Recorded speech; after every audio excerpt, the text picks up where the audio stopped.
Bonjour et bienvenue encore une fois si vous avez été invité ce matin à suivre cette conférence. Pourquoi une conférence sur le sujet de la résurrection de Jésus? Parce que c'est un sujet historique. Un sujet historique qui ne concerne pas que les chrétiens, mais qui concerne le monde entier, l'humanité tout entière. Donc ce matin, la prédication aura la forme d'une conférence, parce qu'il s'agit ici de preuves. Il s'agit pour nous de donner les raisons de notre foi et de notre espérance en Jésus-Christ. Et chaque chrétien ici ce matin, que vous croyez ou non, nous devons être capables d'expliquer aux gens pourquoi est-ce que nous croyons en Jésus comme étant Dieu qui vient vers nous nous sauver. Pourquoi Jésus en particulier? Et c'est ce que nous allons essayer de voir ce matin. Je suis convaincu, vous qui venez ce matin pour la conférence, vous n'allez pas regretter d'être là pour en savoir plus sur le message de la Pâque. Donc pour ceux qui ne me connaissent pas, je pense qu'il y a des gens qui sont là pour la première fois. Donc je suis Daryl Tawembe, comme vous avez vu sur l'invitation, un des pasteurs de cette église et étudiant en faculté de théologie et en sciences des religions. Ce matin, on aborde dans le sujet, comme vous voyez, du tombeau vide de Jésus, la résurrection de Jésus. Et laissez-moi vous montrer à quel point c'est un sujet controversé et important. Il y a quelques années, je discutais avec un étudiant dans la rue à Aix-en-Provence. Aix est connue comme une ville très étudiante, près de 150 000 étudiants, bien plus que la population locale. Et je n'ai jamais oublié la conversation que j'ai eue avec ce jeune. On parlait de la notion du bien et du mal dans tout être humain, et il m'écoutait attentivement. Il m'écoutait, puis il m'a dit, c'est intéressant tout ce que tu dis. C'était intéressant du moins jusqu'à ce que tu commences à parler de Jésus. Ce n'est certainement pas vrai que le Dieu qui a fait le ciel et la terre, s'il en existe, est le Dieu du christianisme. Et cette manière de penser, si vous voulez, est typique de notre époque. Beaucoup de personnes, et peut-être même c'est votre cas ce matin, croient que Dieu existe, mais dans notre société pluraliste, dire que Dieu s'est révélé de manière extraordinaire dans la personne de Jésus-Christ n'est certainement pas politiquement correct. On peut tout dire sauf ça. Et puisqu'il y a tellement de manières de penser différentes, qu'est-ce que la foi chrétienne a de plus que le bouddhisme, par exemple, plus que l'islam, plus que le judaïsme et plus que l'athéisme pour affirmer que le Dieu de la Bible est vrai? Et le Nouveau Testament a une seule réponse pour prouver ça. Une seule réponse. Et la réponse, c'est tout simplement la résurrection de Jésus-Christ.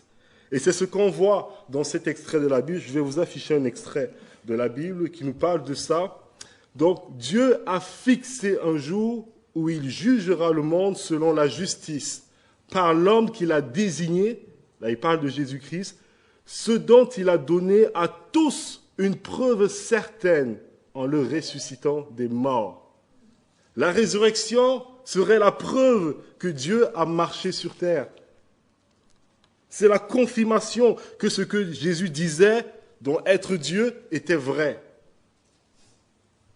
Normalement, Dieu est tellement grand, tellement puissant et tellement autre que l'univers entier ne peut même pas le contenir, nous dit la Bible. Et nous sommes tellement petits, tellement finis, connaissons à peine 1% de notre univers, qui nous semble impossible de connaître Dieu par nos 5 sens. Mais c'est là la particularité de la foi chrétienne, c'est que Dieu lui-même est venu vers nous dans un corps semblable au nôtre. Et c'est vrai, je vous annonce la couleur dès le début.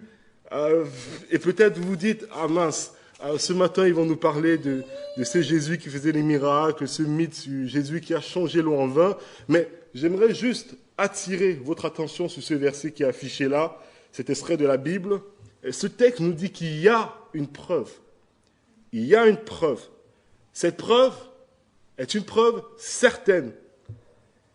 C'est une preuve certaine, mais c'est une preuve qui est donnée à tous, chrétiens ou pas. Elle est donnée à tous et à vous aussi qui est là ce matin. Ce n'est pas une preuve qui sort de la lune ou du cerveau, je ne sais qui. C'est une preuve qui est là, c'est un événement de l'histoire qui est survenu dans notre histoire humaine pour que nous tous puissions examiner les preuves. Est-ce que vous aimez les preuves? Moi aussi, j'aime les preuves. Et je vous annonce solennellement ce matin, la foi chrétienne est une foi basée sur des preuves qu'on peut examiner, qu'on peut critiquer et dont on peut tirer des conclusions. Et c'est ce que je vous propose de faire ce matin avec moi, d'enfiler votre costume de détective et nous allons scruter l'histoire comme de vrais historiens, du moins on va essayer pour comprendre ce qui s'est passé il y a 2000 ans sur cette colline de Jérusalem. Et 3 jours plus tard, un cadavre disparu d'un tombeau, des personnes qui crient dans la ville, qui l'ont vu vivant, qui l'est ressuscité. Et aujourd'hui, 1/3 de la population mondiale affirme que Jésus-Christ est vivant encore aujourd'hui. Nous allons essayer d'examiner ça. Où est passé le corps de Jésus? Est-ce qu'il est vraiment ressuscité? Et pour avoir une réponse, nous allons donc nous poser quatre questions d'historiens aujourd'hui. 4 questions. Et d'abord, le livre qui nous raconte cette histoire est-il fiable? Ça ne vaut pas la peine de s'intéresser à l'histoire si le document qui nous retransmet l'histoire est faux. Est-ce que la Bible, le Nouveau Testament qui nous raconte l'histoire de la résurrection de Jésus est fiable? La deuxième question, y a-t-il des faits indiscutables dans l'histoire sur Jésus et sur sa résurrection? La troisième question, comment interpréter ces faits qui sont pourtant indiscutables? Parce que tout le monde n'interprète pas les faits de la même manière. Comment on fait pour interpréter les faits? Et la quatrième question, comment croire à la résurrection aujourd'hui? Une question plus d'actualité pour nous. 2000 ans plus tard, il s'est passé tellement de choses. Comment croire encore à la résurrection aujourd'hui? Donc, sans tarder, nous passons donc à la première question. Le Nouveau Testament qui nous raconte l'histoire de la résurrection de Jésus, est-il fiable? Il m'est arrivé, si vous voulez, plusieurs fois en discutant avec les gens qui me disent « Écoute, tu utilises ton propre livre pour argumenter. Moi, je ne crois pas à la Bible, alors tout ce que tu dis, ce n'est pas intéressant pour moi. » Ça, c'est un argument béton, n'est-ce pas? Et c'est vrai quand on y réfléchit. Personne n'aimerait qu'on lui impose quoi que ce soit sur la base d'un livre qui sort de nulle part. Et c'est tout à fait compréhensible. Donc, avant même de rentrer dans l'histoire, en tant que bon historien, nous devons nous demander, est-ce que le Nouveau Testament que je tiens dans ma main, ce Nouveau Testament, est-ce qu'il est fiable? Est-ce qu'on peut se fier à ce qu'il raconte? Est-ce qu'il correspond au premier témoignage des chrétiens, des témoins oculaires qui ont vu cet événement? Est-ce qu'il est fiable? Et c'est une question importante.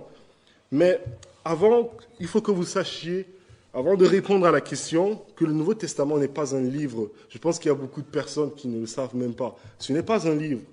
Mais il y a 27 livres dans ce bouquin qui sont des témoignages de 16 personnes différentes, dont certains sont des témoins oculaires.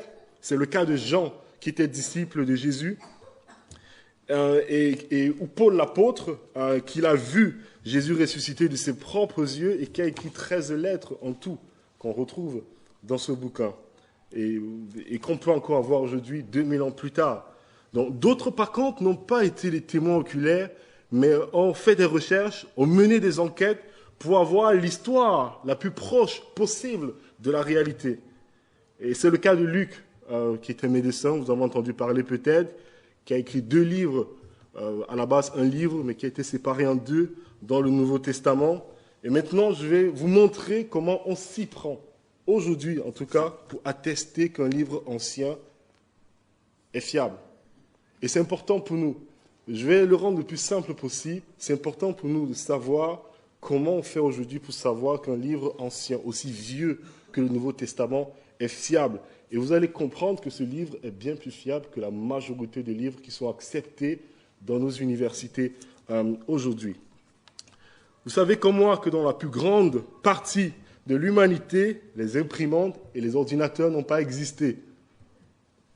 Donc, quand quelqu'un écrivait un document, un livre, et qui voulait l'envoyer aux gens et le multiplier, qu'est-ce qu'on faisait? On faisait des copies à la main. Puis des copies, et des copies, jusqu'à ce que finalement, des milliers d'années plus tard, on se retrouve seulement avec des copies et que l'original est finalement disparu. Comment est-ce qu'on fait pour savoir de manière précise à quoi ressemblait l'original qui a été écrit? D'abord, on trouve la date de l'original, la date de rédaction du tout premier document, du tout premier livre, du tout premier manuscrit, on trouve la date. Si vous allez voir, c'est facile. Par exemple, si je vous montre un document du ministère de la Santé qui parle d'un confinement dans la France tout entière, et dans ce document, on parle d'une attestation pour aller faire ses courses. Et je vous demande quelle est la date de ce document. Vous allez me dire? Mars 2020. On peut dater le document avec les informations qu'il y a à l'intérieur. Donc, on trouve la date de l'original. C'est la première chose. Ensuite, on calcule le temps écoulé entre la copie la plus ancienne qu'on a de ce document et l'original. Vous allez voir, c'est facile. Plus ce temps est court, plus le document est fiable. Je prends une illustration pour vous aider à comprendre. C'est un peu comme le téléphone arabe. Moins il y a d'intermédiaires, plus le message est fiable. Vous voyez? Plus il y a d'intermédiaires, plus le temps de transmission du message est long, plus il peut y avoir des erreurs. C'est exactement comme ça que ça fonctionne. Et pour finir, on regarde le nombre de copies. Plus on a de copies, plus on peut les mettre ensemble et connaître avec précision tout ce qu'il y avait dans l'original. C'est pour ça qu'on est certain aujourd'hui que dans la Bible que l'on a correspond à 100% pratiquement de ce que ont témoigné les premiers chrétiens.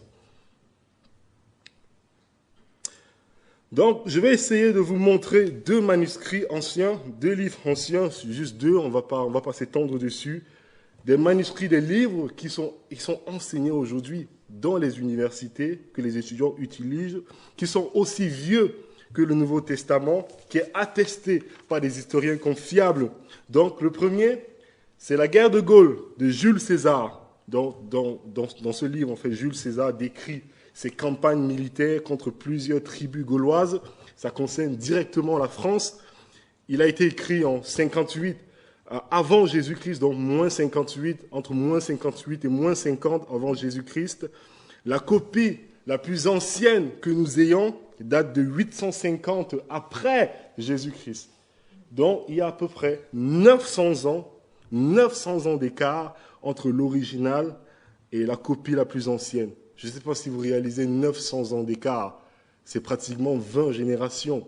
Pour vous donner une image, pour comparer, la Révolution française date de seulement 230 ans, à peu près. C'est très lourd, c'est tellement immense. 900 ans d'écart entre la copie la plus ancienne que nous ayons aujourd'hui et la date de l'écriture de l'original. Beaucoup de choses peuvent se passer en 900 ans. Et le nombre de copies que nous ayons aujourd'hui, 10 seulement. 10 copies. Le deuxième livre, je l'ai choisi parce que j'ai un exemplaire, c'est celui-ci, Platon, le banquet de Platon. Aujourd'hui, très répandu dans les milieux universitaires, on l'étudie en philosophie.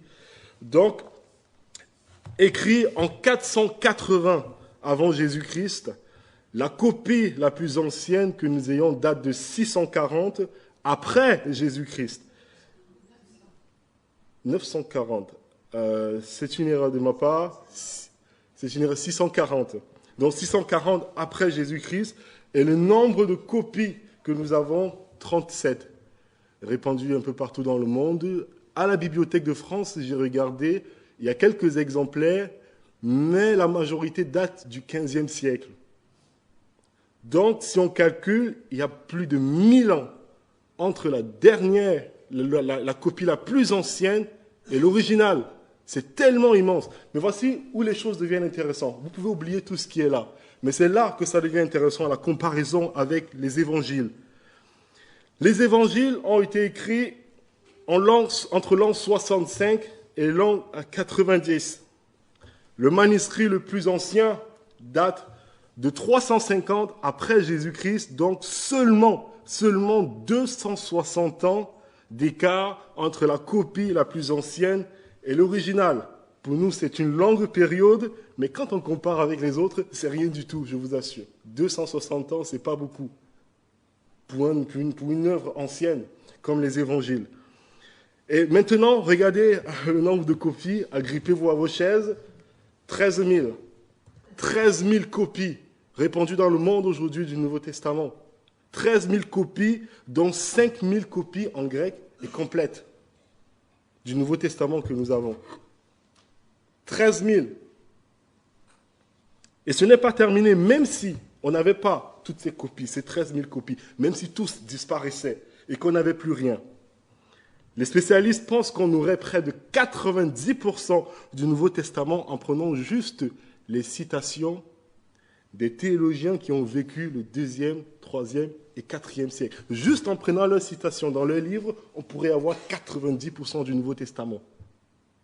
Pour que vous compreniez que ça n'a rien à voir, mais complètement rien à voir. Le Nouveau Testament est bien plus fiable que la plupart des livres anciens que nous avons aujourd'hui. Bien plus fiable que ce livre de Platon, qu'on enseigne dans toutes les universités aujourd'hui en France.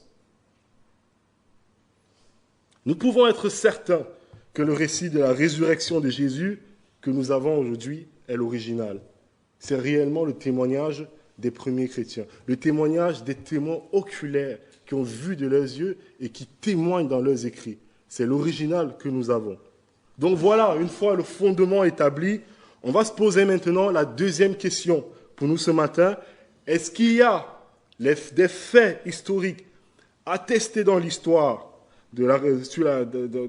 sur la résurrection de Jésus? Outre le fait que nous soyons croyants, parce que quoi qu'on dise, qu'est-ce qu'on dit? Tu crois, c'est pour ça que tu as cette position-là. Est-ce qu'en dehors de la religion, comme les gens disent souvent, il y a des faits historiques qui attestent la résurrection de Jésus? Et c'est une étape très importante pour un bon historien. Il faut séparer la fiction de la réalité. Beaucoup de personnes ne font pas la différence entre les faits et l'interprétation des faits. Nous allons y arriver plus tard. Mais ce que je vais vous montrer maintenant, c'est qu'il y a 3 faits. Donc 3 faits avérés dans l'histoire de la résurrection. 3 faits qui sont avérés par pratiquement tout le monde, chrétien ou non, qui accepte ces faits dans l'histoire. Et le premier fait, c'est que Jésus est réellement mort sur la croix. Jésus est réellement mort sur la croix. C'est peut-être évident pour bon nombre d'entre nous ici, mais je vous assure, il y a encore des gens qui nient aujourd'hui la mort de Jésus sur la croix. Pour prendre un exemple, l'islam, par exemple, nous dit que ce n'était pas Jésus sur la croix parce que Dieu ne peut pas accepter qu'un prophète soit humilié de la sorte. Mais nous, on sait que c'est là que Dieu trouve sa gloire, justement, dans le fait que ce Dieu qui a créé toutes choses, qui est au-dessus de toutes choses, s'humilie pour le salut d'une créature qui ne mérite pas. C'est là que Dieu trouve sa gloire. Mais regardons ce que disent les témoins oculaires. Nous avons au 1er siècle 3 groupes. 3 groupes de personnes qui n'ont rien à voir les uns avec les autres. Tous les opposent, ces 3 groupes. Mais ces 3 groupes qui ont vu Jésus, qui étaient présents, témoignent tous de la même chose. Ils sont d'accord de la même chose, c'est que Jésus de Nazareth est mort sur la croix. Donc le premier groupe, c'est les proches de Jésus, donc les disciples de Jésus. C'est le cas en particulier de Jean, on l'a déjà dit, qui est un témoin oculaire, qui a vu de ses yeux tout ce qui s'est passé ce jour-là. Et Jean, il dit ceci. S'étant approché de Jésus et le voyant déjà mort, ils ne lui rompirent pas les jambes, mais un des soldats lui perça le côté avec une lance, et aussitôt il sortit du sang et de l'eau. Celui qui a vu a rendu témoignage et son témoignage est vrai. Et il sait qu'il dit vrai, afin que vous croyiez aussi. Le fait que Jean précise que l'eau et le sang sont sortis de Jésus n'est pas juste une information banale. C'est pour que les gens comprennent ce qu'il a vu. C'est une preuve médicale qui nous confirme que Jésus était bel et bien mort. Pourquoi c'est une preuve médicale? Il y a beaucoup de raisons. Il y a plusieurs raisons possibles pour qu'il y ait de l'eau et le sang dans les poumons. Mais la raison la plus probable pour les médecins, c'est un arrêt cardiaque, un arrêt du cœur. Quand le cœur cesse de pomper le sang, si vous voulez, il y a une sorte de pression qui s'accentue dans les veines pulmonaires et cette pression presse le sang qui produit de l'eau et l'eau rentre dans les poumons et dans la membrane autour du cœur. Je pense qu'on appelle ça un épanchement péricardique, si les médecins peuvent confirmer. De l'eau qui remplit la membrane autour du cœur et les poumons. Médicalement, c'est une évidence que Jésus était décédé quand le coup de lance lui a été planté dans le côté. Il n'y aurait pas d'eau et de sang s'il n'était pas mort. Donc Jean confirme que Jésus est bel et bien mort. Ça, c'est les proches de Jésus. Ensuite, le deuxième groupe, totalement opposé, c'est celui des Juifs. Des Juifs qui n'appréciaient pas tellement Jésus, qui ne croyaient pas en Jésus, mais ils ont témoigné qu'il est bel et bien mort ce jour-là. C'est ce qu'on peut encore lire aujourd'hui, encore dans ce qu'on appelle le Talmud. Le Talmud, c'est le recueil principal des commentaires de la Torah. C'est les Juifs. Et on peut lire ceci, encore aujourd'hui. La référence, Sanhédrin 43a, c'est comme des références bibliques, mais c'est ce passage qui parle de ça. Jésus de Nazareth, le Nazaréen, a été condamné à mort par lapidation parce qu'il a pratiqué la sorcellerie et tenté le peuple d'Israël à aller dans le mauvais chemin. Si vous avez lu les évangiles déjà, vous savez que c'est la même accusation qui était portée à Jésus constamment dans les évangiles. Les pharisiens l'accusaient constamment et disaient qu'il faisait ses miracles par l'esprit de Belzébuth. Comment ils pouvaient en déduire ça? Sur quelle base est-ce qu'il accusait de sorcellerie? Sur la seule base que ce que Jésus disait les dérangeait et son message était confirmé par les miracles. Je ne sais pas si vous réalisez, mais les Juifs confirment que Jésus de Nazareth a bel et bien existé, qu'il faisait des miracles qu'ils ont qualifiés de sorcellerie. Quoi qu'il en soit, les Juifs confirment que Jésus est mort ce jour-là. Donc, le troisième groupe, encore un groupe opposé, qui confirme encore la mort de Jésus, c'est celui des Romains. Des historiens romains qui ont vécu à peu près au IIe siècle confirment que Jésus est bel et bien mort ce jour-là. C'est le cas de Tacite, qui écrit en l'an 116. Et il dit ceci, il dit, à l'époque de Néron, Christus, dans le Christ, le fondateur du nom, avait subi la peine de mort sous le règne de Tibère par sentence du procurateur Ponce Pilate. Est-ce que vous réalisez à quel point c'est important ces citations? On sort un peu du cadre de notre église locale et on réalise en fait que toute l'histoire est concernée par la question du Christ, par la question de sa mort et de sa résurrection. Ce n'est pas quelque chose qu'on sort juste de nos Bibles. Tout le monde est concerné. Et plein d'autres historiens romains ont parlé de cette histoire parce qu'elle était tellement présente, ils entendaient ce qui se passait, ils voyaient, ils menaient des enquêtes, ils faisaient des recherches historiques pour savoir si c'était vrai. Donc, il y a plusieurs autres, comme Flavius Joseph, Pline, le jeune, Épithète, Lucien, Galien, Aristide, Lampridius, Dion Cassius et des noms romains de ce genre. Plusieurs autres qui confirment l'existence et la mort de Jésus. J'aimerais qu'on parle maintenant de ces soldats romains qui ont mis Jésus à mort. Vous devez savoir que ces soldats étaient des tueurs professionnels. Ils ne pouvaient pas rater ça. Jean nous raconte dans son évangile comment ils sont méticuleux quand ils font leur travail. Il dit, les soldats virent donc et ils rompirent les jambes au premier qui était crucifié, puis à l'autre qui avait été crucifié avec lui, Et s'étant approché de Jésus et le voyant déjà mort, on parle ici du diagnostic d'un tueur professionnel, ils ne lui rompirent pas les jambes. Pourquoi les jambes? Parce que c'est le seul moyen de respirer quand on est sur une croix. Franchement, je ne vais pas vous décrire l'atrocité qu'on vit quand on est crucifié. Chaque partie du corps percée est choisie à dessein pour que vous viviez la pire des souffrances. Je ne vais pas vous décrire ça, mais une fois que vous comprenez ce que c'est que la croix, vous réalisez que les Romains n'étaient pas des enfants de cœur. Ils avaient pris l'habitude de tuer, mais aussi de vérifier que les personnes qui mouraient sur la croix étaient bien mortes. C'est ce que Marc nous dit. Il nous dit, le soir étant venu, comme c'était la préparation, c'est-à-dire la veille du sabbat, arriva Joseph d'Arimathée, conseiller de distinction, qui lui-même attendait aussi le royaume de Dieu. Il osa se rendre vers Pilate pour demander le corps de Jésus. Pilate s'étonna qu'il fût mort si tôt. Ah, c'est bizarre qu'il soit déjà mort. Il fit venir le centenier et lui demanda s'il était mort depuis longtemps. En d'autres termes, est-ce que toi et tes hommes avez bien vérifié qu'il est réellement mort?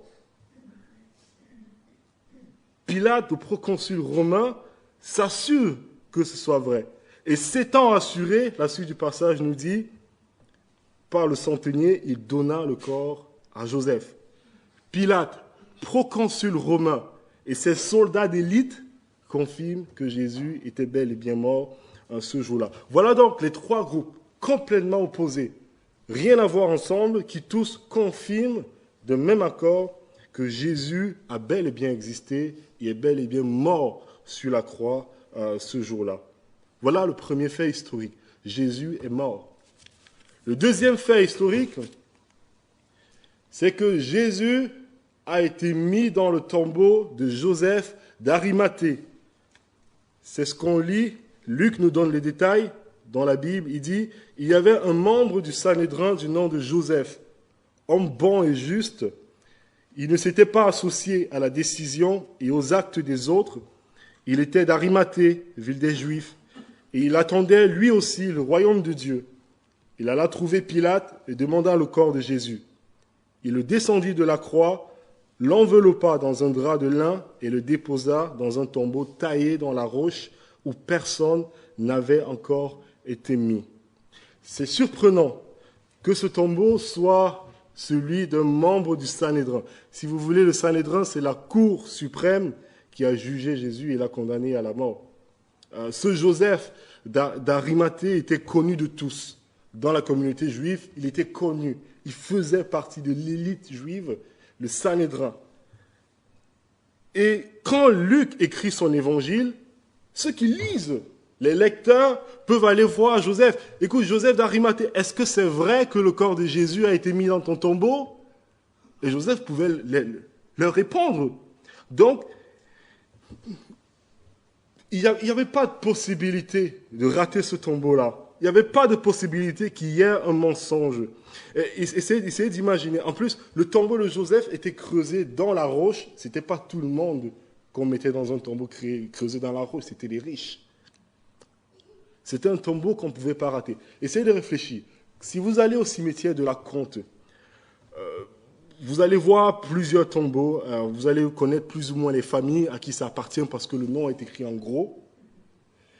Et puis, encore plus, si ces familles sont des familles nobles, très connues dans la région, vous ne pouvez pas rater leur tombeau. Parce que juste le nom vous dit qui est la famille cachée derrière. Donc, on ne pouvait pas, il n'y avait pas de possibilité de se tromper sur le tombeau où Jésus avait été mis, où le corps de Jésus avait été déposé. Nous aurons l'occasion de revenir dessus lorsqu'on va interpréter les événements. Mais je vous dis ça d'avance parce qu'il y a des personnes aujourd'hui qui se disent scientifiques, historiens, et qui affirment que les disciples se seraient trompés de tombeau, avec aucune preuve à l'appui, bien sûr. Si c'était le cas, cela aurait été démenti très rapidement et on n'aurait pas d'évangile tout simplement aujourd'hui. Donc jusqu'ici, on peut affirmer avec certitude ce premier fait. Ce deuxième fait, que Jésus est mort et il a été mis dans un tombeau connu de tous à Jérusalem. On ne pouvait pas rater ça. Donc ça, c'était le deuxième fait. Le troisième fait, c'est que son tombeau a été retrouvé vide le troisième jour et ses disciples affirment l'avoir vu. Jean nous donne quelques détails de ce qui s'est passé. Je vous lis pour vous. Le premier jour de la semaine, Marie de Magdala se rendit au sépulcre dès le matin. Comme il faisait encore obscur, elle vit que la pierre était ôtée du sépulcre.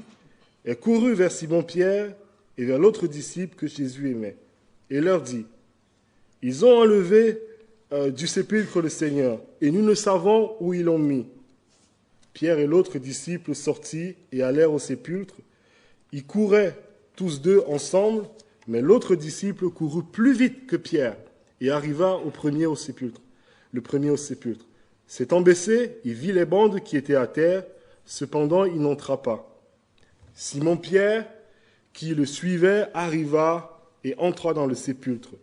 Il vit les bandes qui étaient à terre, le linge qu'on avait mis sur la tête de Jésus, non pas avec les bandes, mais plié dans un lieu à part.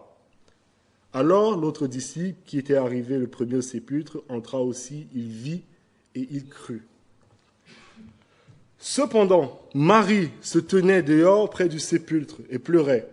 Comme elle pleurait, elle se baissa pour regarder dans le sépulcre et elle vit deux anges vêtus de blanc, assis à la place où était couché le corps de Jésus, l'un à la tête et l'autre aux pieds. Ils lui dirent, « Femme, pourquoi pleures-tu » Elle leur répondit, « Parce qu'ils ont enlevé mon Seigneur et je ne sais où ils l'ont mis. » En disant cela, elle se retourna et elle vit Jésus debout. On a là une histoire particulière. Un corps disparu, des gens qui affirment avoir vu la personne vivante, très simplement. C'est le genre d'histoire à laquelle je ne croirais pas si on me la racontait. Et peut-être vous êtes comme ça ce matin, vous êtes un peu sceptique.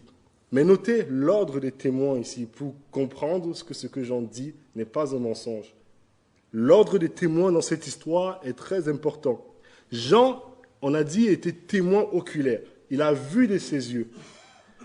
Mais Jean, c'est aussi un homme qui sait parfaitement que le témoignage d'une femme à l'époque n'était pas très bien vu. Il le savait. À l'époque, dans la communauté juive, en fait, le témoignage des femmes n'était même pas admis dans les tribunaux. Pour vous dire à quel point ça avait peu de valeur. Et si tu veux convaincre des gens, il vaut mieux ne pas dire que le premier témoin de toute ton histoire est une femme. Et Jean le savait. Et ça, c'est une preuve qui montre que Jean se contentait tout simplement de raconter les faits sans chercher à transformer quoi que ce soit. Le premier jour de la semaine, dit Jean, Marie de Magdala se rendit au sépulcre dès le matin et comme il faisait encore obscur, elle vit que la pierre était ôtée du sépulcre. C'est Marie de Magdalene la première témoin. Et si vous voulez créer une histoire de toute pièce pour convaincre les gens de votre gourou, à l'époque, ne commencez surtout pas par le témoignage d'une femme. Et Jean, il le savait. Donc, le premier témoin est une femme. Et le deuxième témoin, troisième témoin sont des hommes qui n'ont pas cru. Qui n'ont pas cru tout de suite, la première fois qu'ils l'ont entendu. Il s'agit de Jean lui-même et Pierre. Et c'est évident qu'ils n'ont pas cru Marie, parce qu'ils sont allés eux-mêmes vérifier les faits. Et le texte nous dit que Jean, il est allé, il a vu, il a examiné le tombeau, il a regardé toutes les possibilités, et il a cru. Il a cru. Mais plusieurs autres personnes aussi l'ont vu de leurs yeux. Ils ont vu Jésus ressuscité. C'est Paul, l'apôtre, qui nous résume un peu la liste de toutes ces personnes qui ont vu le Seigneur eux-mêmes dans une de ses lettres aux croyants de la ville de Corinthe. L'apôtre Paul dit ceci. Il dit, « Je vous ai enseigné avant tout, comme je l'avais aussi reçu, que Christ est mort pour nos péchés, selon les Écritures, qu'il a été enseveli et qu'il est ressuscité le troisième jour selon les Écritures, qu'il est apparu à Céphas, donc Pierre, puis aux 12. Ensuite, il est apparu à plus de 500 frères à la fois, dont la plupart sont encore vivants, et dont quelques-uns sont morts. Ensuite, il est apparu à Jacques, puis à tous les apôtres, Et après eux tous, il m'est apparu à moi comme à l'avorton, car je suis le moindre des apôtres. Pourquoi c'est un fait? Parce que la plupart de ceux qui avaient vu Jésus vivant étaient encore vivants. On pouvait aller se renseigner. Ils étaient encore vivants, dit Paul. Il s'agit de plus de 500 personnes dans une ville à l'époque qui faisait à peu près 80 000 habitants. 500 personnes l'avaient vu. On pouvait aller chercher, peut-être il y en a 2 ou 3 qui habitent à Bériac ou à Carcassonne. On va aller chercher, on leur demande, est-ce que c'est vrai? Et on compare le témoignage de toutes ces personnes pour savoir s'il s'agit d'un mensonge. C'était vérifiable à l'époque. Menez votre propre enquête, en quelque sorte, dit Paul. Cette épître, c'est 25 ans, cette lettre, c'est 25 ans après les faits. La première épître de Paul aux Corinthiens.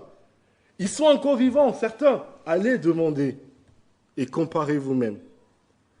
Donc nous avons 3 faits qui sont acceptés et avérés à l'époque par des historiens sérieux. Jésus est bel et bien mort sur la croix. Il a été mis dans le tombeau de Joseph d'Arimathée.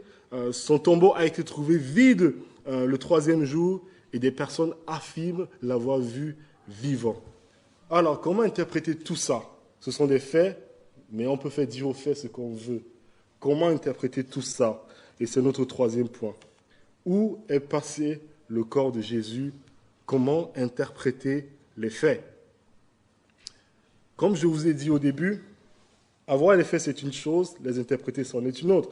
Les gens font assez rapidement l'amalgame entre les deux. Et je vais faire appel ici à la notion de présupposé, dont j'ai souvent parlé. Une notion très importante pour comprendre qui nous sommes en tant qu'hommes. Souvent, on se déclare comme des gens raisonnables, mais vous allez voir que c'est un peu plus compliqué que ça. Chacun de nous a ce qu'on appelle un présupposé. Et un présupposé, c'est quelque chose, comme le nom l'indique, qui est supposé d'avance. Qu'est-ce que vous supposez d'avance? C'est ça, un présupposé.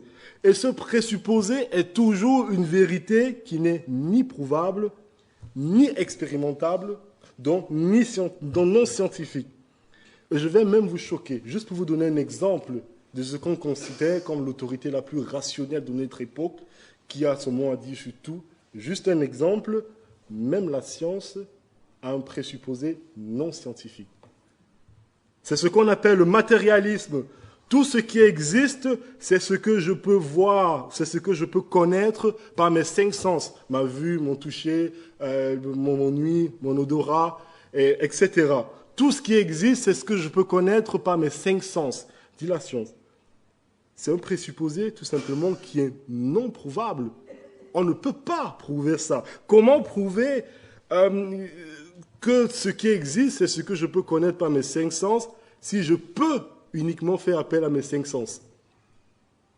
C'est impossible à prouver. Un exemple, je vais vous prouver que tout ce qui existe dans l'univers, c'est ce qui se passe dans cette salle. Et pour vous prouver ça, j'utilise tout simplement ma vue. Mais avec ma vue, je ne pourrai jamais prouver ce qu'il y a à l'extérieur, si ça existe. Donc, ce n'est pas un argument. Et je vous assure, c'est un présupposé que la science présuppose avant de donner des théories et des explications. Et on doit être conscient, en tant que chrétien, que c'est un problème. C'est un problème. Donc, c'est non prouvable, non expérimentable et donc non scientifique. Et voilà où je veux en venir. Si ce matin, vous utilisez ce présupposé, cette affirmation pour prouver que Dieu n'existerait pas, donc que le miracle n'existe pas, et donc que Dieu ne peut pas ressusciter un homme d'entre les morts dans l'histoire, c'est tout sauf un argument scientifique. C'est l'affirmation tout simplement la plus religieuse que j'ai jamais entendue. Dieu ne peut pas ressusciter, les morts ne ressuscitent pas. Pourquoi? Parce que c'est ce que je peux voir. Et si le monde allait au-delà de tes 5 sens?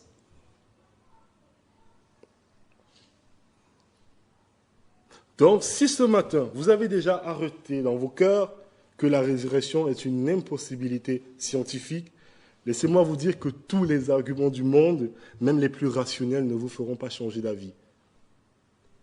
Aucun ne vous fera changer d'avis. Luc, dans l'histoire de Lazare et le riche, dit ceci. C'est intéressant. Il dit, s'ils n'écoutent pas Moïse et les prophètes, ils ne se laisseront pas persuader quand même quelqu'un des morts ressusciterait. Et je vous donne une petite illustration pour vous montrer à quel point les effets de nos présupposés sont bel et bien présents dans notre manière de réfléchir et de penser. Alors il était une fois un homme qui croyait qu'il était mort. Personne ne pouvait le convaincre du contraire. Personne. Un jour, sa famille l'a emmené chez le médecin et le médecin a longuement réfléchi. Comment est-ce que je peux faire pour que cet homme réalise qu'il n'est pas mort, qu'il est réellement vivant? Alors le médecin pose la question à cet homme. Dites-moi, est-ce que les morts saignent? L'homme répond non. C'est évident que les morts ne saignent pas. Le médecin alors prend une épingle, il lui pince le doigt et il commence à saigner. L'homme commence à saigner. Et il regarde, il voit le sang, il saigne, il était perplexe. Il réfléchit, il regarde le sang couler de son doigt. Il réfléchit encore et encore et il s'exclame. Or, c'est la preuve alors que les morts peuvent saigner. Vous voyez à quel point nos présupposés exercent une telle pression sur notre manière, soi-disant rationnelle de réfléchir. Et c'est sur ce dessus que j'aimerais attirer votre attention ce matin. Ce n'est pas une question de raisonnable ou pas. C'est bien plus compliqué que ça. Et ça paraît fou. Mais la plupart des gens, même les personnes qui se disent les plus rationnelles, aujourd'hui réagissent comme ça. Quand ils croient quelque chose, personne ne peut leur faire changer d'avis, même avec les preuves les plus évidentes. Certains diront peut-être quand on parlera de la résurrection, on ne peut pas savoir. Il y a trop de religion. C'est une belle manière de botter en touche. Pour d'autres, ils vont plutôt essayer de trouver une explication qui correspond à leur présupposé, plutôt que d'aller dans le sens des faits. C'est comme ça que plusieurs personnes ont donné des objections. Il faut que vous sachiez que ces objections existent. Les gens vont vous les donner. Donc des objections que des sceptiques ont données pour pouvoir expliquer de manière différente les faits qui se sont produits au 1er siècle. Et donc, examinons ces objections pour voir si elles nous renseignent sur la vérité qui se serait passée au 1er siècle. La première chose que les gens ont dit, c'est que les disciples se seraient trompés de tombeau. Ils se seraient trompés de tombeau. Voilà ce qu'ils disent, les femmes, elles ont visité le tombeau tôt le matin, il faisait sombre, donc elles ne voyaient pas bien. Et en raison de leur état émotionnel, elles étaient choquées, il y avait l'obscurité, elles se sont trompées de tombeau, et ravies de voir que la tombe était vide, étaient tellement contentes de voir que la tombe était vide, elles se précipitèrent pour dire aux disciples de Jésus, « Ah, il est ressuscité des morts, il est ressuscité !» Les disciples courent partout à Jérusalem et disent, « On proclame la bonne nouvelle de la résurrection de Jésus !» Mais il y a un problème avec ça. Premièrement, les femmes étaient présentes lorsque Jésus a été mis dans le tombeau avec Joseph d'Arimathée. C'est ce qu'on lit. Les femmes étaient venues de la Galilée avec Jésus, qui étaient venues avec Jésus, accompagnant Joseph, virent le sépulcre et la manière dont le corps y fut déposé. Et s'en étant retournées, elles préparaient des aromates et des parfums. Puis elles se reposèrent le jour du sabbat selon la loi. Elles étaient bien familières avec le tombeau de Jésus. La deuxième chose, c'est que le site, on l'a déjà dit, le site de la tombe était connu de tous, que ce soit des disciples, même des opposants de Jésus. Tout le monde connaissait le tombeau à Jérusalem. C'était le tombeau de Joseph d'Arimathée. Tout le monde savait où cela se trouvait. Donc, si le corps était encore dans le tombeau et qu'elle s'était trompée, pendant que les apôtres commençaient à prêcher la résurrection, tout le monde, les autorités pouvaient aller vers le vrai tombeau et dire « Oh, qu'est-ce que vous racontez? Il est là, son corps. » Mais ça n'a pas été fait. Ça n'a pas été fait parce qu'elles ne se sont pas trompées de tombeau. Ce message aurait été démenti depuis longtemps si ça avait été le cas. Donc, la première objection, les disciples se seraient trompés de tombeau, complètement faux. Deuxième objection, Jésus ne serait pas mort, mais se serait évanoui. Jésus n'est pas mort sur la croix, il s'est tout simplement évanoui. Il a été considéré comme mort à tort. Au bout de 3 jours, il est sorti du tombeau. Il est apparu à ses disciples qui croyaient qu'il était ressuscité d'entre les morts. Premièrement, ce qu'on peut dire contre ça, c'est que c'est une impossibilité physique que Jésus ait survécu aux atrocités de la crucifixion. Les gens ne savent pas ce que c'était la crucifixion. C'était réservé aux pires des brigands. En comparaison, la chaise électrique aujourd'hui, dans certains pays, ne pas citer le nom, ça passe encore. C'est parce que c'est fait de manière humaine, on va dire. Deuxièmement, on a dit déjà que les soldats qui ont crucifié Jésus étaient des experts dans l'exécution, dans ce type d'exécution. Donc, ils savaient ce qu'ils faisaient. De plus, ils ont pris plusieurs précautions pour s'assurer que Jésus était bel et bien mort. On lui a planté une lance sur le côté, et le fait que l'eau et le sang sortent est la preuve que ça atteint soit le poumon, soit le cœur. Donc, Jésus ne pouvait pas survivre à ça. Ils ont soigneusement examiné le corps de Jésus et ont constaté qu'il était déjà mort. Donc, après avoir été descendu de la croix, Jésus a été embaumé aussi. Si vous voulez une image, pas une image, à l'époque, on embaumait les morts avec à peu près 50 kilos d'aromates, tout autour. On ne va pas me dire que tu peux survivre de ça. Ce n'est pas raisonnable de croire que 3 jours, sans nourriture, sans eau, enfermé dans un tombeau, Jésus se serait réveillé. Encore plus difficile à croire, Jésus tout seul a roulé une pierre de 2 tonnes. Il est sorti, il a maîtrisé au moins 2 soldats romains bien entraînés, puis il a marché sur des kilomètres pour aller sur le chemin d'Emmaüs. Est-ce que ça c'est raisonnable? Et sérieusement, même si Jésus avait fait ça et qu'il avait réussi à sortir du tombeau, en arrivant devant les disciples, il serait pratiquement à moitié mort et aurait besoin sérieusement de soins médicaux.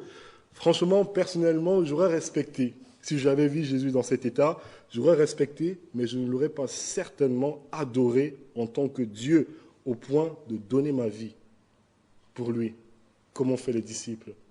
Donc ce n'est juste pas possible. Troisièmement, les disciples auraient volé le corps de Jésus. C'est Matthieu qui nous raconte la première fois que cette hypothèse est avancée. Donc dans le Nouveau Testament, on a déjà des gens qui avancent ce type d'hypothèse. Pendant qu'elle était en chemin, quelques hommes de la garde entrèrent dans la ville et annoncèrent aux chefs des prêtres tout ce qui était arrivé. Après s'être réunis avec les anciens pour tenir conseil, ceux-ci donnèrent une forte somme d'argent aux soldats avec cette consigne. Dites que ces disciples sont venus la nuit voler le corps de Jésus pendant que vous dormiez. Et si le gouverneur l'apprend, nous l'apercerons et nous ferons en sorte que vous n'ayez pas d'ennui. Les soldats prirent l'argent et se conformèrent aux instructions reçues. Et ce récit des événements s'est propagé parmi les Juifs jusqu'aujourd'hui. On pourrait dire tellement de choses sur l'absurdité de ce que les soldats ont dit. Peut-être ils se rendent compte après l'avoir dit, mais comment pouvaient-ils savoir qui a volé le corps de Jésus s'ils étaient en train de dormir? C'est tout simplement absurde. S'ils dormaient, comment ils ont su que c'était les disciples qui ont volé le corps? Même étant dans un sommeil profond, comment expliquer que les disciples ont réussi à rouler 2 tonnes de pierres sans faire aucun bruit, ont enlevé les bandes autour du corps de Jésus, ont pris soigneusement le soin de bien les plier et de les remettre à côté avec la forme du corps, plier, mettre à côté, porter le cadavre d'un homme adulte avec 50 kilos d'aromates, dont à peu près plus de 100 kilos, marcher avec sans faire aucun bruit sur des kilomètres. Comment est-ce qu'on peut croire ça? Mais on sait que des milliers de Juifs n'ont pas cru.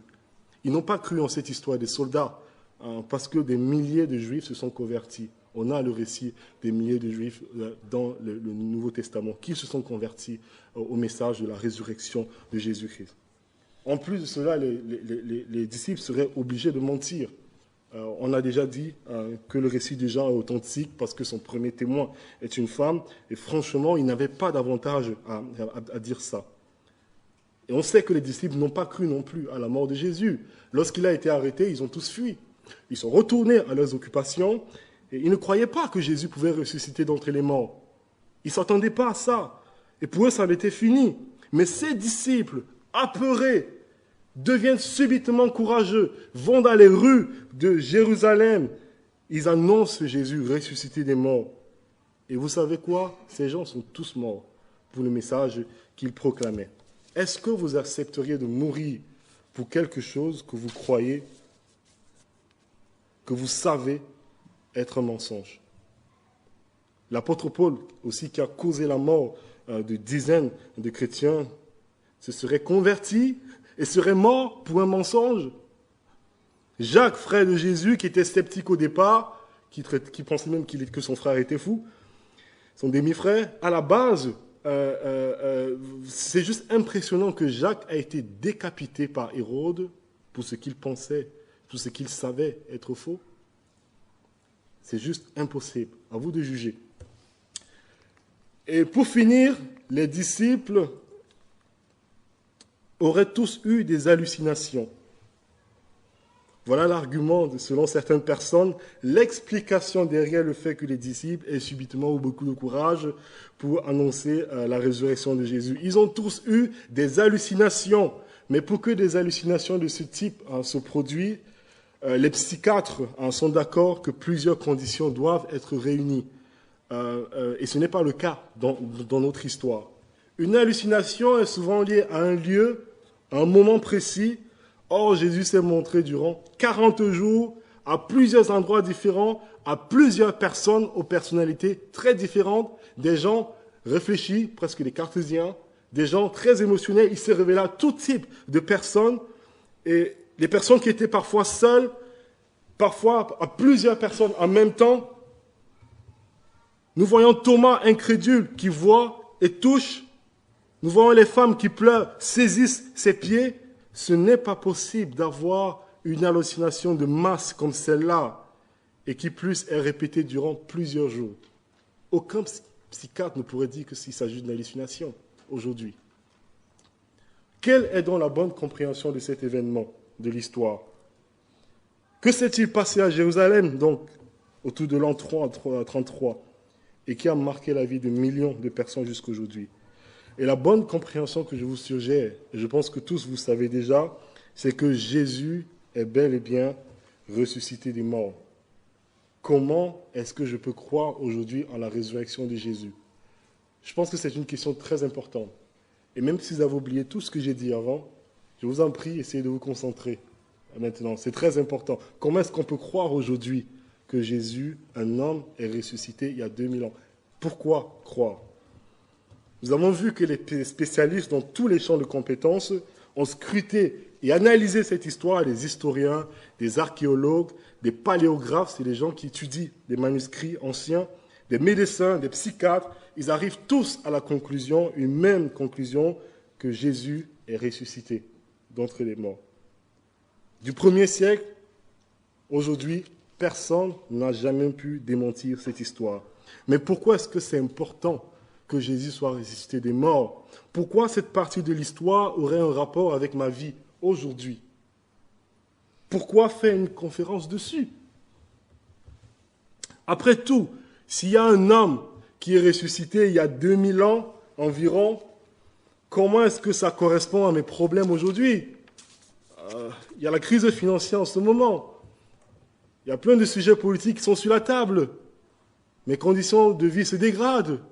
En quoi est-ce que la résurrection d'un homme il y a 2000 ans pourrait résoudre mes problèmes? Et je vous propose ensemble, pour répondre à cette question, de voir la confession de foi de celui qui est connu dans les évangiles comme Thomas le sceptique. Et on va terminer avec ça. Qui est Thomas le sceptique et qu'est-ce qu'il a dit après avoir vu Jésus de ses yeux? On lit ceci. 8 jours après, les disciples de Jésus étaient de nouveau dans la maison et Thomas se trouvait avec eux. Jésus vint, les portes étant fermées, se présenta au milieu d'eux et dit « La paix soit avec vous ». Puis il dit à Thomas « Avance ton doigt et regarde mes mains. Avance aussi ta main et mets-la dans mon côté. Et ne sois pas incrédule, Thomas, mais crois. » Thomas lui répondit « Mon Seigneur et mon Dieu. » Jésus lui dit « Parce que tu as vu, tu as cru, heureux ceux qui n'ont pas vu et qui ont cru. » Je ne sais pas si vous avez remarqué dans la lecture, Thomas voulait des preuves palpables de la résurrection. Mais la conclusion de Thomas va au-delà de ce que l'évidence palpable peut lui montrer. Mon Seigneur et mon Dieu. Il voit quoi? Il voit un homme qui était mort et qui est maintenant vivant. Mais cela ne prouve pas qu'il est Seigneur et qu'il est Dieu. Ça ne prouve pas. Dans les évangiles, on a Lazare qui était mort puis vivant et il n'était ni Seigneur ni Dieu. Comment est-ce que l'évidence amène Thomas à dire « mon Seigneur et mon Dieu » ? Comment Thomas est capable d'affirmer avec tant de foi quelque chose que l'évidence devant lui, tout seul, ne peut pas prouver? Et c'est une question qui est très intéressante. Mais la réponse est tout simplement que Thomas ne se fie pas simplement à ce qu'il peut voir de ses yeux. Il ne se fie pas simplement à ce qu'il peut voir, mais il fait confiance au témoignage de Dieu lui-même par l'Écriture qui avait dit d'avance que celui qui viendra résoudre le véritable problème de l'humanité qu'est le péché et la séparation d'avec Dieu, qu'il va le faire en donnant sa vie en sacrifice, puis en ressuscitant les morts, parce que la mort ne peut pas le retenir. Et cette personne n'est nul autre que Dieu, le Fils, Jésus-Christ lui-même. Thomas ne fait plus confiance simplement à ce qu'il voit, mais il fait confiance à autre chose, au témoignage de Dieu lui-même qu'il avait dit d'avance. Et on a un exemple d'une prophétie qui dit d'avance, qui parle d'avance de comment Jésus allait venir résoudre le problème des hommes, donner sa vie, puis ressusciter des morts. On le voit dans la prophétie d'Ésaïe, le livre d'Ésaïe, et sans doute Thomas doit se rappeler de ça. On a mis son sépulcre parmi les méchants, crucifié au milieu de 2 brigands, son tombeau avec le riche, creusé dans la tombe, on sait de qui on parle, quoiqu'il n'eût point commis de violence et qu'il n'eût point de fraude dans sa bouche, il a plu à l'Éternel de le briser par la souffrance, après avoir livré sa vie en sacrifice pour le péché, il verra une postérité et il prolongera ses jours. La résurrection et l'œuvre de l'Éternel prospérera entre ses mains. Et donc ça, c'est la foi à laquelle on est appelé tous ce matin. Nous ne sommes pas appelés à croire simplement ce que nous pouvons voir, même si c'est le présupposé qu'on nous chante tous les jours, je crois ce que je vois. Non, nous ne sommes pas appelés à croire simplement ce que nous pouvons voir, parce que ce que nous voyons n'a pas de sens, à moins que nous interprétions. Lorsque Jésus chasse, par exemple, les démons, les pharisiens disent « Ah, il le fait par la puissance du diable, c'est de la sorcellerie ». Voilà leur interprétation. Au lieu de penser que ces miracles est la preuve de la divinité de Jésus, ils disent que c'est la preuve de son occultisme. Vous voyez les faits et l'interprétation des faits. Parce que quand on prend les événements et on les interprète toujours selon nos présupposés, et on arrive à la conclusion qui nous fait plaisir. Donc, il nous faut non seulement l'événement dans l'histoire, la résurrection de Jésus, mais aussi l'interprétation correcte qui va avec. Et cette interprétation correcte vient de Dieu lui-même qui dit à l'avance ce qu'il va faire avant que ça n'arrive. Comme ça, on sait quand ça arrive qu'il s'agit réellement de Dieu. Quand Dieu dit « je vais faire ceci », et lorsqu'on le voit, on dit « ah ». C'est Dieu qui l'a fait. Il avait dit, je crois maintenant que c'est l'accomplissement de ses projets. Mais il faut avouer que pour Thomas, à l'époque, c'était facile. Thomas, il a vu, il a touché. Alors, on va dire qu'il y a 2000 ans, pour Thomas, c'était plus facile que pour nous aujourd'hui. Comment moi, je peux croire aujourd'hui, alors que je ne peux pas voir directement, mais que je ne peux connaître seulement à travers le témoignage d'autres personnes.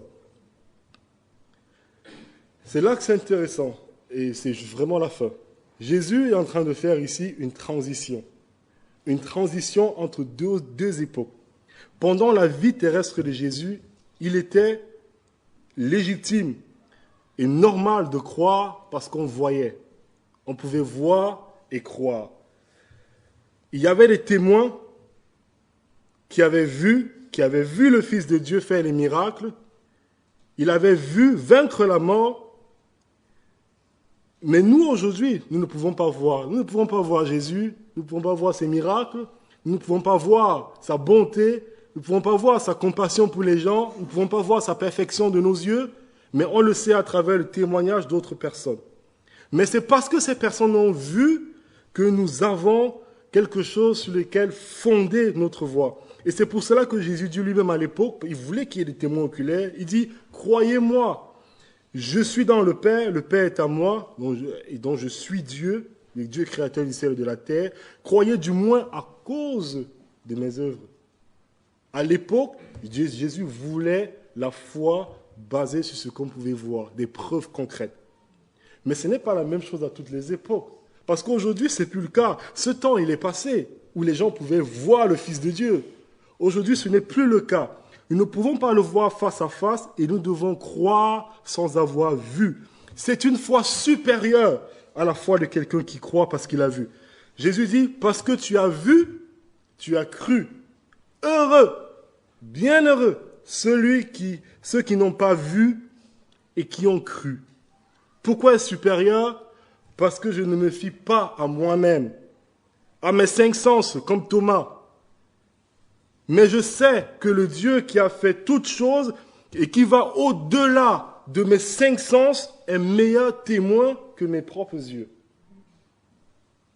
Et qu'il est tellement bon pour moi qu'il a pris l'initiative. Il s'est donné lui-même pour résoudre le problème. Prendre la mort, la mort que moi je mérite à la croix, du fait que j'ai volé ce qui appartenait à Dieu, ma propre vie, mon corps, son monde.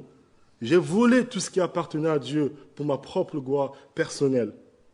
Et j'ai vécu sans jamais me demander s'il y avait quelqu'un derrière tout ça. Et sans jamais essayer de savoir ce qu'il en pensait. Et c'est vraiment une grâce pour nous que Dieu décide de venir dans notre monde, de rentrer dans l'espace de nos cinq sens à l'époque pour que l'on puisse le toucher du doigt, comme Thomas. Et si plusieurs générations après cet événement, nous ne pouvons pas voir de nos yeux, Saint Augustin, qui a vécu au IVe siècle, dit une phrase tellement bien placée que je vais terminer après avec ça. Il dit « Thomas a douté pour que nous ne doutions pas ». Merci pour votre attention. Et j'espère qu'il y a tellement de choses qu'on pourrait dire.